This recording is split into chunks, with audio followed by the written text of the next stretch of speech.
ভাই যখন পদ্মার পাড় থেকে সেই বিখ্যাত বড় বড় গলদা চিংড়ি নিয়ে আসে, তখন কি আর অন্য কিছু খেতে ইচ্ছে করে? দেখুন মাছগুলোর সাইজ, একদম তরতাজা।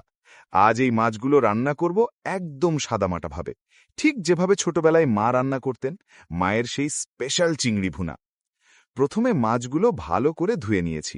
এরপর খুব সামান্য হলুদ আর লবণ দিয়ে মাছগুলো মেখে নিলাম। চিংড়ি মাছ কিন্তু খুব বেশি ভাজা যাবে না, তাহলে রাবারের মতো শক্ত হয়ে যায়। তাই গরম তেলে এপাশ ওপাশ করে হালকা লালচে করে ভেজে তুলে নিচ্ছি। তেলে ছাড়ার সাথে সাথে কেমন সুন্দর কালার আসছে। এবার ওই সুপন্ধি তেলেই দিয়ে দিচ্ছি বেশ খানিকটা পেঁয়াজ কুচি আর টমেটো।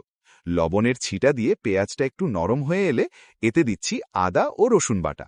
কাঁচা গন্ধটা যাওয়া পর্যন্ত একটু ভেজে নিচ্ছি। রান্নার স্বাদ মশলা কষানোর উপরই। এবার একে একে দিচ্ছি হলুদ গুঁড়ো, মরিচ গুঁড়ো আর সামান্য পানি, মশলাটা যাতে পুড়ে না যায় তাই। এরপর জিরে গুঁড়া দিয়ে খুব ভালো করে কষিয়ে নেব।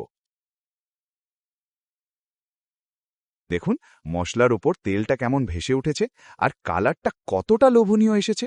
এই কষানো মশলার গন্ধেই তো অর্ধেক পেট ভরে যায়। এখন সেই ভেজে রাখা শখের চিংড়িগুলো মশলার সাগরে ছেড়ে দিলাম। মাছের ভেতরে যেন মশলা ভালো করে ঢোকে, তাই পরিমাণ মতো ঝোল দিয়ে দিচ্ছি। এবার মিডিয়াম আঁচে রান্না হতে দেব কিছুক্ষণ। এই সময়টাতে মাছের মিষ্টি স্বাদ আর মশলার ঝাল মিলেমিশে একাকার হয়ে যাবে। রান্না প্রায় শেষ। নামানোর আগে দেশি ধনেপাতা কুচি না দিলে কি আর মায়ের হাতের সেই স্বাদ পাওয়া যায়?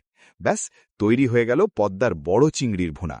গরম ভাতের সাথে এই এক পিস চিংড়ি আর একটু ঘন ঝোল, আর কিচ্ছু লাগবে না।